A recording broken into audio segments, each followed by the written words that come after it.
Hello बच्चों, कैसे हैं आप सभी लोग। सब मजे में होंगे।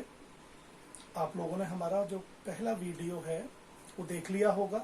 हम्म उससे रिलेटेड कुछ चीज़ें समझी होंगी।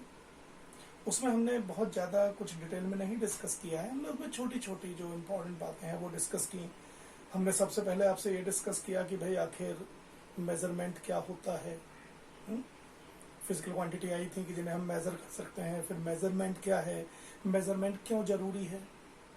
जब हम मेजरमेंट करते हैं तो फिर हमें मेजर करने के लिए कुछ यूनिट्स चाहिए थी। यूनिट भी स्टैंडर्ड यूनिट चाहिए। हमने बताया था कि standard unit metre, kilogram, second होती हैं। ये भी डिसाइड किया गया कि स्टैंडर्ड यूनिट जो होनी चाहिए वो फिक्स होनी चाहिए। फॉर एग्जाम्पल हमने कहा स्टैंडर्ड यूनिट तो सर फिक्स है, मीटर है, लेकिन हम कितनी लेंथ को मीटर माने, या कितने मास को हम 1 किलोग्राम बोलें, या कितने टाइम को हम 1 सेकंड बोलें। ऐसा नहीं हो कि हमारे इंडिया में 1 सेकंड कुछ और है, यूरोप में 1 सेकंड कुछ और हो, ऑस्ट्रेलिया में 1 सेकंड कुछ और हो। नहीं, स्टैंडर्ड यूनिट का मतलब ही ये है। स्टैंडर्ड यूनिट का मतलब ये है कि वो जो भी वैल्यू है स्टैंडर्ड यूनिट की, वो टाइम के साथ, प्लेस के साथ, टेम्परेचर के साथ वेरी नहीं होनी चाहिए। वो जैसी भी है, जो भी है, वो फिक्स होनी चाहिए, तभी तो वो स्टैंडर्ड यूनिट है। ठीक, तो ये डिसाइड किया गया कि हम 1 मीटर किसे मानेंगे, 1 किलोग्राम किसे मानेंगे, 1 सेकंड किसे मानेंगे। अगर आप अपनी बुक्स के पढ़ेंगे थोड़ा सा, ठीक, तो आपको पता लगेगा 1 मीटर क्या है, आपको पता लगेगा 1 किलोग्राम क्या है, 1 सेकंड हमने कितने टेम्परेचर को माना, और आसानी से आप समझ भी जाएंगे कि इसमें मैं एक्सप्लेन नहीं कर रहा हूं उस चीज को, easily you can understand that. हाँ, 1 एम्पियर करंट क्या है, वो भी एक स्टैंडर्ड यूनिट है, फंडामेंटल यूनिट है। या 1 कैंडेला क्या है, इसे समझने में आपको थोड़ी दिक्कत आ सकती है। अभी समझ भी नहीं पाएंगे इन दोनों को जब तक आप 12th क्लास में नहीं आ जाते। हाँ, थोड़ा सा कोशिश करके 1 केल्विन की डेफिनेशन को आप समझ सकते हैं, वो भी अभी प्रेजेंट जरूरी नहीं है अभी आप समझ पाएंगे। ठीक, लेकिन चलिए वो जो भी है, अपनी कुछ एक पर्टिकुलर स्टैंडर्ड वैल्यू होती है उनकी, हम एक स्टैंडर्ड डेफिनेशन बनाते हैं, ठीक, तब उनको हम फंडामेंटल यूनिट बोलते हैं। ठीक है, ये हम लोगों ने पढ़ लिया था। आज हम एक नया टॉपिक पढ़ेंगे, थोड़ा सा इंपॉर्टेंट है। इसको बोलते हैं डायमेंशनल एनालिसिस।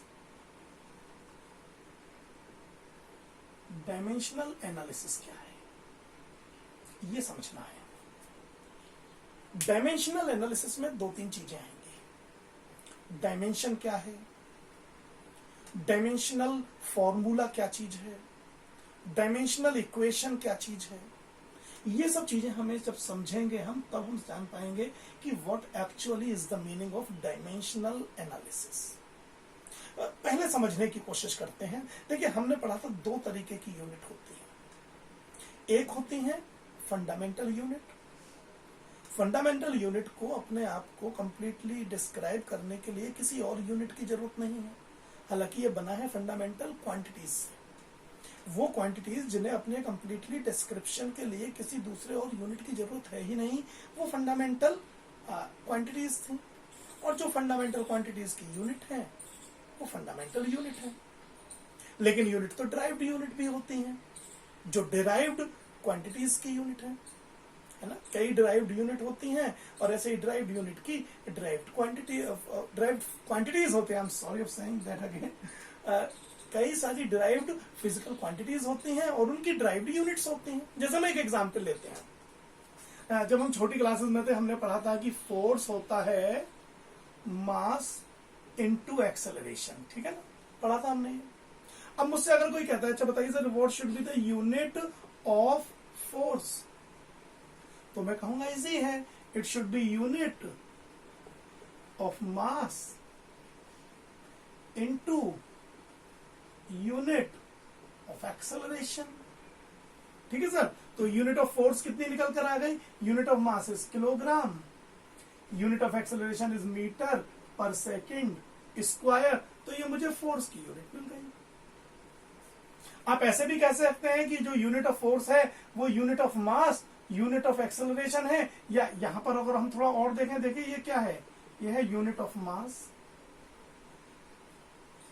इसकी पावर 1 है केवल, इनटू यूनिट ऑफ लेंथ, समझिएगा, इनटू यूनिट ऑफ टाइम,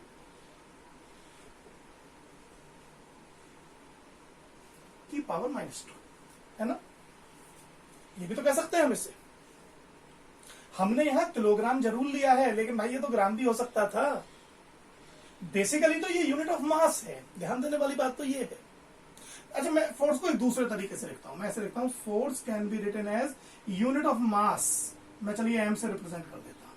अब चाहे वो किलोग्राम हो, चाहे ग्राम हो, चाहे पाउंड हो, ये सब एम से रिप्रेजेंट कर दिए जाएंगे। इसलिए नहीं कि किलोग्राम का सिंबल एम है, इसलिए कि मास का सिंबल एम मान रहे हैं हम। यहां एम ये शो कर रहा है कि unit of mass. Similarly unit of length मैं एल लिख देता हूं, ये मीटर को भी रिप्रेजेंट करेगा, ये सेंटीमीटर को भी रिप्रेजेंट करेगा, ये फीट को भी रिप्रेजेंट करेगा, ये मिलीमीटर को भी रिप्रेजेंट करेगा, and similarly I can write T-2। ये जो मैंने लिखा है, देखिए ये मैंने इसको अलग तरीके से लिखा है थोड़ा सा। ये जो तरीका है लिखने का, ये डायमेंशनल इक्वेशन है, ये मैंने डायमेंशनल इक्वेशन लिखी है। मैंने ये समझाने की कोशिश की है कि जो फोर्स की यूनिट होती है वो मास की यूनिट की पावर 1, लेंथ की यूनिट की पावर 1 और टाइम की पावर जो है -2, वो है ये। इसको मैंने एक स्क्वायर ब्रैकेट में भी लिख दिया है, ये जरूरी है स्क्वायर ब्रैकेट में लिखना, ठीक। तो इस तरीके से मुझे ये जो मिला, ये डायमेंशनल इक्वेशन है। और ये जो मुझे मिला है, इसके राइट हैंड साइड देखिए, MLT-2, it is called dimensional formula of force. ये फोर्स का डायमेंशनल फॉर्मूला है, MLT-2।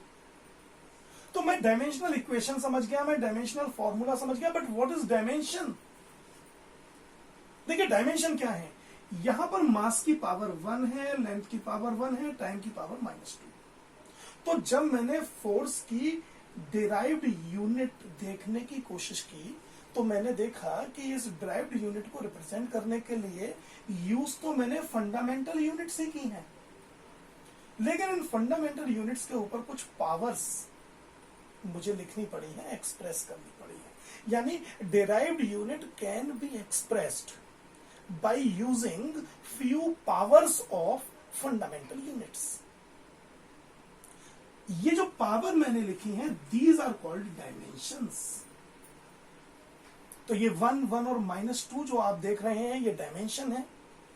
ये राइट हैंड साइड जो आप देख रहे हैं, ये डायमेंशनल फॉर्मूला है। और ये कलेक्टिव जो आप बॉक्स के अंदर देख रहे हैं, ये एक डायमेंशनल इक्वेशन है, ठीक। तो हम कम से कम डायमेंशन समझ गए, हम ये समझ गए कि हाँ, यूनिट को ही लिखने का एक अलग तरीका है। यहां पर हम किलोग्राम, मीटर, इन पर ना डिपेंड करके unit of mass, unit of length, unit of time, इनकी फॉर्म में ज्यादा इंपॉर्टेंस देते हैं। और ये डायमेंशनल फॉर्मूला और डायमेंशनल इक्वेशन और डायमेंशंस मुझे मिल गए, ठीक। ऐसे आप और भी कई सारी फिजिकल क्वांटिटीज की डायमेंशन निकाल सकते हैं। हम कुछ निकाल कर देखते हैं, कुछ इंपॉर्टेंट टाइप वाली देखते हैं, फिर उन पर बेस्ड आगे कुछ और करेंगे। चलिए देख लेते हैं, पहले सिंपल से शुरू करते हैं। एरिया देखते हैं सबसे पहले। एरिया देखिए, एरिया हम सब जानते हैं लेंथ इनटू ब्रेथ होता है, और दोनों की जो यूनिट आएंगी वो लेंथ ही आएगी।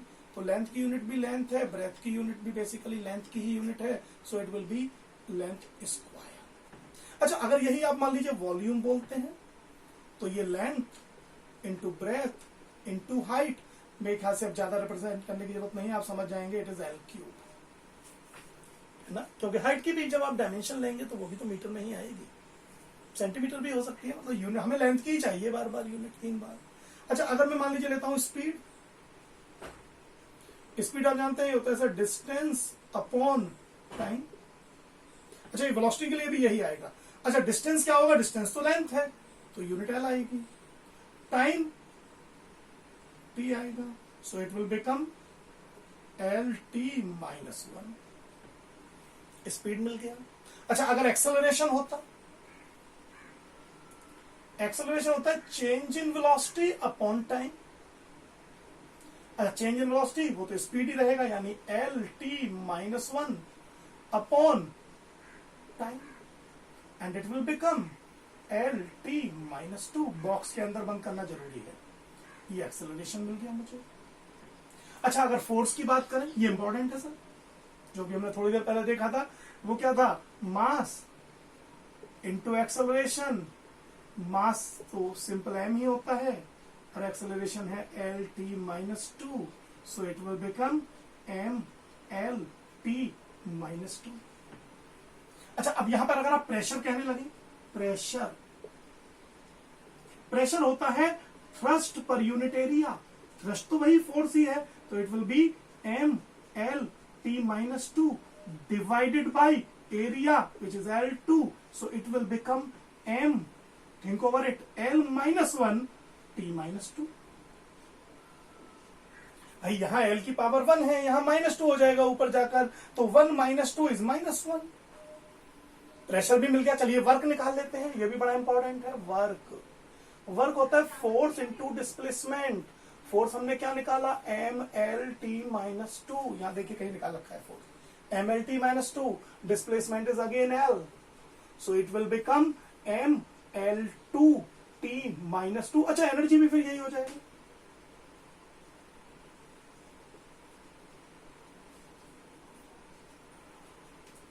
करेक्ट, यही होगा ना। अब एक इंपॉर्टेंट देखते हैं, ये तो चलिए आसान है सब। हम निकालते हैं universal gravitational constant capital G की। देखिए कैपिटल जी हम कैसे निकालेंगे, हमने न्यूटन्स लॉ ऑफ ग्रेविटेशन पढ़ा है, F is equal to G M one M two over R square, याद है आपको। चलिए इससे जी का फॉर्मूला क्या मिलेगा, force into R square over M one into M two. अब अगर हम डायमेंशन निकालें तो force is M L T minus two, R is L two upon mass M one M two है, तो ये एम और ये भी एम, समझ गए होंगे, एम टू। अब फाइनली क्या मिलेगा मुझे, जी का डायमेंशनल फॉर्मूला, एम यहां वन है, नीचे टू हो जाएगा, तो M will be minus one. यहां एल टू है, यहां एल वन है, तो एल विल बी थ्री, और यहां T power minus two. So in this manner I can find the dimensional formula of universal gravitational constant also. आप चाहे तो और भी कई सारे डायमेंशनल फॉर्मूले निकाल करके देख सकते हैं। शुरुआती दौर में कुछ तो आप निकाल पाएंगे, कुछ आपको रटने पड़ेंगे प्रैक्टिकली सेइंग, क्योंकि कई ऐसी टर्म आएंगी जो अभी आपने पढ़ी नहीं है। कोफिशिएंट ऑफ विस्कोसिटी अभी आप कहाँ जानते हैं, स्ट्रेस स्ट्रेन ये भी आप कहाँ जानते हैं। तो जैसे जैसे आप आगे बढ़ते जाएंगे वैसे वैसे टर्म आती जाएंगे आपके सिलेबस में, तब आप जानेंगे इनके एक्चुअल फॉर्मूले क्या है। लेकिन अभी कई ऐसी टर्म आएंगी जो आपको प्रॉब्लम में डालेंगी, लेकिन उनको इस समय तो सिर्फ रटिए ही, इस समय आप इसमें और ज्यादा कुछ नहीं कर सकते। ठीक, चलिए इसको नोट करना चाहते हैं तो पॉज करके नोट कर लीजिए। मैं आगे बढ़ रहा हूं, मैं इसके एप्लीकेशंस की बात करूंगा अब, कि ये डायमेंशनल जो एनालिसिस है ये हमारे किस काम में आ सकती है। ठीक है, आप इसको भी एक एप्लीकेशन मान सकते हैं कि हम डिफरेंट फिजिकल क्वांटिटीज की यूनिट भी निकाल सकते हैं अगर डायमेंशन गिवन है, पर अगर हमें फॉर्मूला पता है तो डायमेंशनल फॉर्मूला भी निकाल सकते हैं उसका। चलिए इसको नोट कर लीजिएगा, मैं थोड़ा आगे बढ़ रहा हूं। अब जो हमारा नेक्स्ट है वो अब हम इसके एप्लीकेशन की बात करेंगे कि डायमेंशनल फॉर्मूला हमारे किस तरीके से काम आ सकता है। इसका जो पहला एप्लीकेशन है बच्चों वो है conversion of one system of unit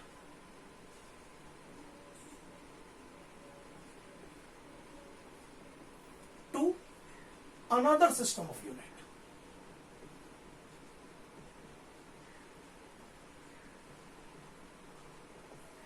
इसको समझने की कोशिश करते हैं, ये क्या है इस बात का मतलब। मान लीजिए मेरे पास कोई एक लेंथ है 20 मीटर, और मैंने इसको कहा कि मैं तो सर इसको 2000 सेंटीमीटर भी बोल सकता हूं। याद रखना दोनों कंडीशन में वैल्यू बिल्कुल सेम है, कहीं कोई अंतर नहीं है। 20 metre is actually equal to 2000 centimetre, दोनों एक ही बात है। फिजिकल क्वांटिटी फिक्स है, लेकिन यहां मैंने जब एक सिस्टम ऑफ यूनिट चेक किया तो उसकी न्यूमेरिकल वैल्यू कुछ और हो गई। जब मैंने दूसरा सिस्टम ऑफ यूनिट चूज किया तो उसकी न्यूमेरिकल वैल्यू वेरी कर गई। बट रिमेंबर, दोनों ही सिनेरियो में फिजिकल वैल्यू सेम ही है। ठीक, अगर मैं इसी चीज को डायमेंशनली लिखूं, मान लीजिए मुझसे किसी ने यह कहा कि कोई भी एक फिजिकल क्वांटिटी फिक्स है और किसी एक पर्टिकुलर सिस्टम जिसमें मास को हमने, अब ये m1 में भी रिप्रेजेंट किलोग्राम में भी ग्राम, सिमिलरली L2, L1 और T1, ये पहला सिस्टम है जिसमें इसकी पावर A, B और C आती है। अब मुझे नहीं पता ना, जैसे यहां पर अगर हम इसी वाले केस को लें तो इसमें L की पावर 1 है, A और C 0, तो कुछ भी हो सकते हैं। ये पहला सिस्टम है, यहां पर मान लीजिए इसकी न्यूमेरिकल वैल्यू N1 है, क्वांटिटी N, ये किसी एक सिस्टम में है। अब जब हम दूसरे सिस्टम में गए तो इसकी न्यूमेरिकल वैल्यू चेंज हो गई। अच्छा याद रखिएगा, यूनिट में अगर मैं मीटर हो या सेंटीमीटर हो, रिप्रेजेंट दोनों कंडीशन में मुझे L से ही करना पड़ेगा। हाँ, मीटर के लिए मैंने L1 तो सेंटीमीटर के लिए मैं L2 चूज कर लेता हूं। ऐसे अगर मास होता तो M2 और मान लीजिए टाइम भी होता तो T2, पावर में कोई चेंज नहीं आता। इस तरीके से हम इसको रिप्रेजेंट कर सकते हैं इन डिफरेंट यूनिट्स। ठीक, अब यह होता क्या है, हमें एक सिस्टम में वैल्यू दी होती है और दूसरे सिस्टम में उसकी वैल्यू हमसे निकलवाई जाती है। मान लीजिए हमें, जिसमें हमने M1, L1, T1 माना है, उसमें हमें न्यूमेरिकल वैल्यू गिवन है, हमसे ये कह दिया जाता है अब ये निकालिए, यहां कितना आएगा, तो हम इसको इधर लेकर आते और तब हम N2 फाइंड कर सकते थे। कैसे? हम कहते N2 will be equal to N1 और यहां पर ये हो जाता M1 upon M2 power A, similarly L1 upon L2 power B, similarly T1 upon T2 whole power C। अब अगर मुझे इनमें रिलेशन पता है, सेंटीमीटर, मीटर या जो भी हमें यहाँ टर्म दी हुई है, then easily I can find the value of N2। ठीक, हम इसको अभी एक प्रैक्टिकली एक एग्जाम्पल लेके समझने की कोशिश करते हैं। ठीक, फिर कुछ आपको भी देंगे क्वेश्चन करने के लिए इस पर बेस्ड। चलिए एक बहुत इंपॉर्टेंट रिलेशन देखते हैं। ये रिलेशन अक्सर एग्जाम में पूछा जाता है, बहुत ही इंपॉर्टेंट है। ये है convert 1 newton into dyne. Newton आप जानते हैं ना, न्यूटन क्या है? न्यूटन है kilogram metre per second square. यानी अगर मैं इसको चेंज करता हूं तो मुझे यहां N1 दिया हुआ है 1। अब U1 क्या है सर? U1 है न्यूटन, यानी फोर्स की unit, means kilogram metre per second square. मैंने इसको M1, L1, T1 मान लिया। मान लीजिए डाइन में इसकी वैल्यू निकल के आती है N2, यहां आ गया M2, L2, T-2। ठीक है, अब हम इनकी वैल्यू भी चाहे तो पुट कर सकते हैं। तो इस हिसाब से N2 क्या मिलेगा मुझे? ये मिल जाएगा 1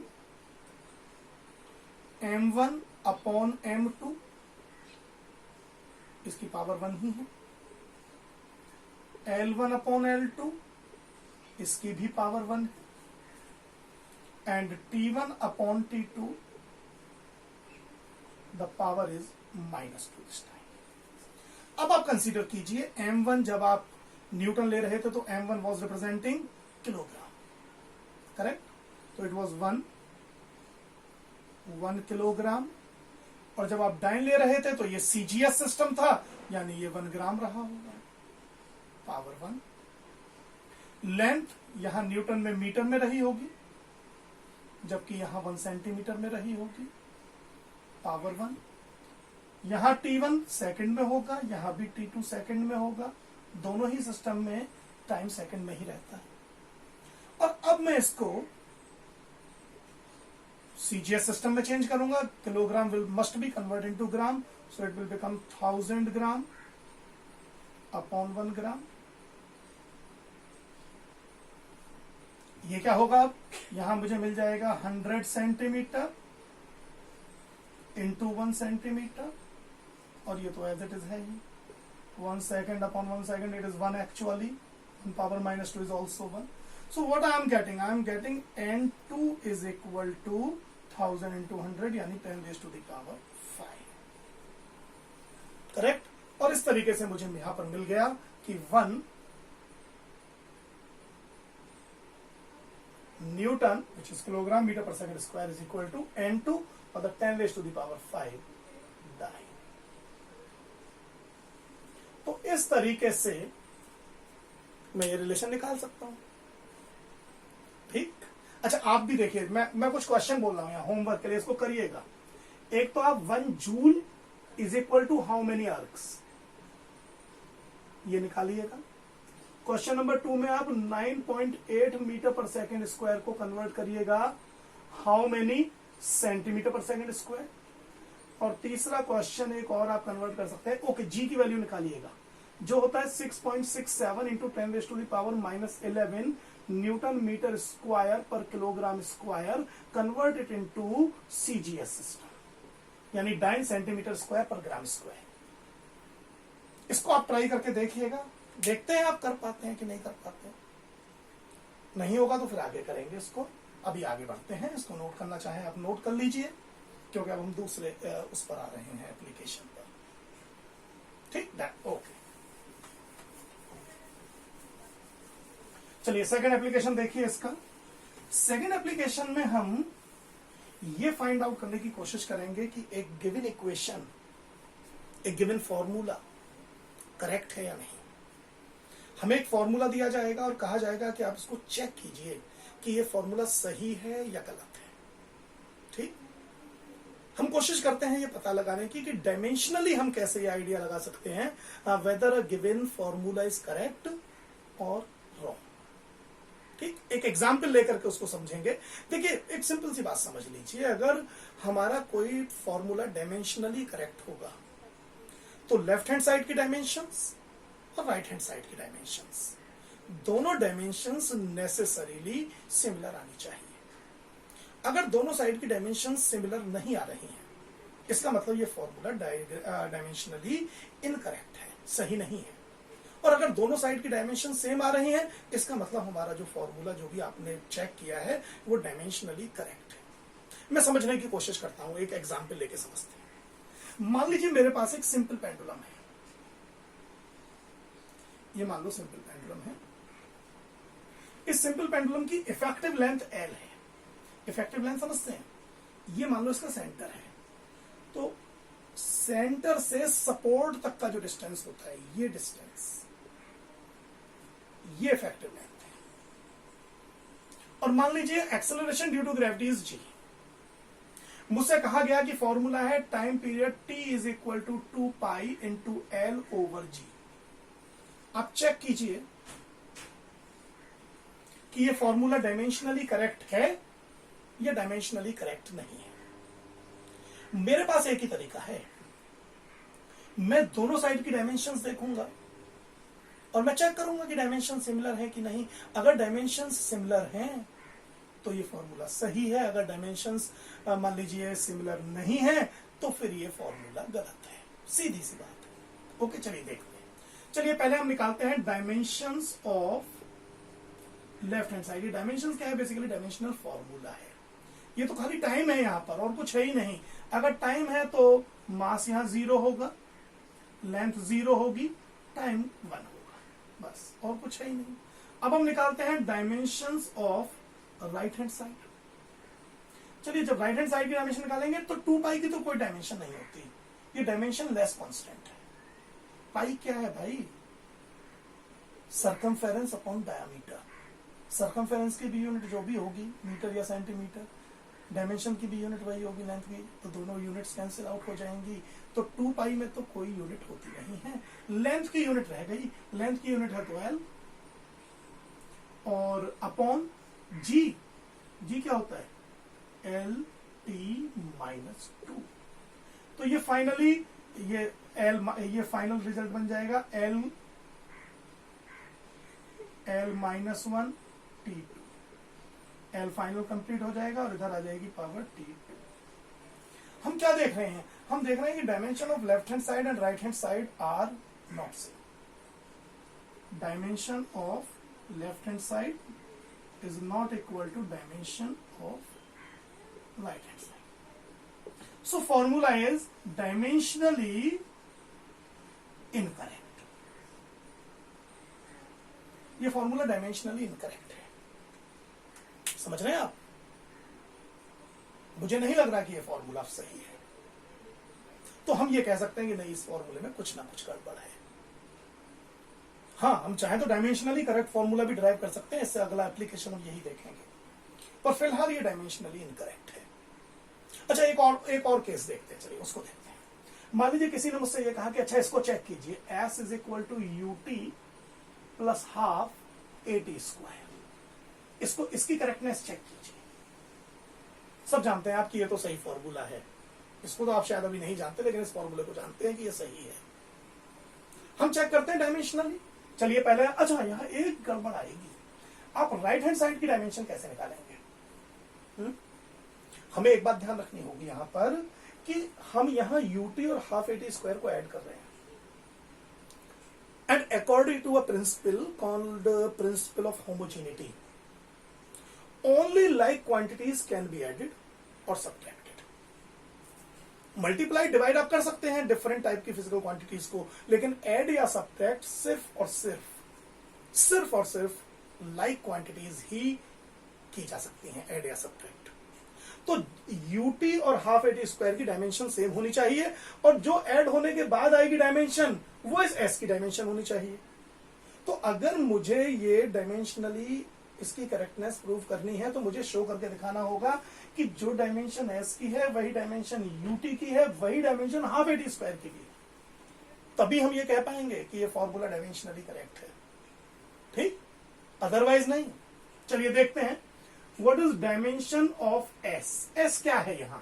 s यहां डिस्प्लेसमेंट है, so unit is only length. अब हम निकालते हैं डायमेंशन ऑफ ut। अच्छा, ut की क्या आएगी सर? u होता है lt माइनस 1 और t होता है t प्लस 1। चलिए t1 से 1 कैंसिल हो जाएगा, ऑब्वियसली इट इज है। अभी तक तो सही आ रहा है। अब हाफ at स्क्वायर की भी निकाल लेते हैं। a की क्या होती है? lt माइनस 2 और t की होती है t2। हो गया काम ये भी। चलिए अभी l आ गया। तो हमने ये देखा कि तीनों ही टर्म की डायमेंशन सिमिलर हैं, सो फॉर्मूला इज डायमेंशनली करेक्ट। आप ये कह सकते हैं सर बार बार ये डायमेंशनली वर्ड क्यों यूज कर रहे हैं आप? ये तो करेक्ट है, तो करेक्ट है। एक बात समझिए, अगर मैं आपसे चेक करवाता, चेक करिए, s is equal to ut plus at square, half नहीं लगाता, ये तब भी करेक्ट होता। अगर मैं 1/2 की जगह 1/4 at स्क्वायर करता, ये तब भी करेक्ट होता। याद रखिएगा, डायमेंशनली करेक्ट होने का मतलब ये नहीं है कि फॉर्मूला पूरी तरह से सही है, स्पेशली जब इसमें वो क्वांटिटीज इंक्लूड हो जाती हैं जिनकी डायमेंशंस हैं ही नहीं, जो डायमेंशन लेस है। यहां पर 2 पाई, वहां पर हाफ, ये हाफ की जगह मैं कुछ भी लिख दूं, ये फॉर्मूला डायमेंशनली करेक्ट आएगा, जबकि आप जानेंगे गलत हो जाएगा। फिर मैं अगर फॉर्मूला देखूं s equal ut plus 2at square, ये फॉर्मूला सही थोड़ी ना है, formula is wrong, but dimensionally it is correct. इसीलिए जब मैं यहां इसको करेक्ट बोलता हूं, तो ये तो चलिए फॉर्मूला मुझे पता है कि हाफ ही आता है, कई ऐसे भी फॉर्मूले आएंगे जो मुझे नहीं आते होंगे, अभी मैंने नहीं पढ़ा 11th में। मैं सिर्फ यही बता पाऊंगा कि हाँ डायमेंशनली ये करेक्ट है, कांस्टेंट में भी डिफरेंट। मैं क्या कह सकता हूं, ये कांस्टेंट निकालने का तो एक ही तरीका होता है कि आप प्रैक्टिकली फाइंड आउट करें इनकी वैल्यू। प्रैक्टिकली इनकी वैल्यू फाइंड आउट की जाती है, तभी हम इनकी वैल्यू लिखते हैं। ठीक, इसमें हम कुछ नहीं कह सकते कि इनकी प्रैक्टिकली वैल्यू क्या आएगी। जिनमें पता है कि हाँ ये आएगी, उसे हम लिख देते हैं कि okay when we observe practically then we find the value of constant is like that, वरना हम कुछ नहीं कह सकते इसमें। समझ रहे हैं आप ये बात? इसीलिए हम बार बार ये कहते हैं कि डायमेंशनली करेक्ट है। कांस्टेंट के बारे में वी आर नॉट श्योर, इस फॉर्मूले में तो श्योर है, but we are not always sure. हो सकता है 3 पाई होता तो क्या कर लेते। हाँ, समझ रहे हैं ये बात? चलिए अच्छा ट्राई करते हैं कि हम फॉर्मूले, ये तो चलो मुझे पता लग गया ये डायमेंशनली इनकरेक्ट है, ये डायमेंशनली करेक्ट है। मान लीजिए किसी ने मुझसे कहा कि फिर ये करेक्ट फॉर्मूला क्या बनेगा, ये बनाइए। तो अब हम जो तीसरा इसका एप्लीकेशन देखेंगे, हम फॉर्मूले ऑब्टेन करेंगे। हम फॉर्मूले ऑब्टेन करने की कोशिश करेंगे with the help of dimensional analysis. ठीक, चलिए बढ़ते हैं आगे, इसको मिटा देते हैं, नोट कर लीजिए।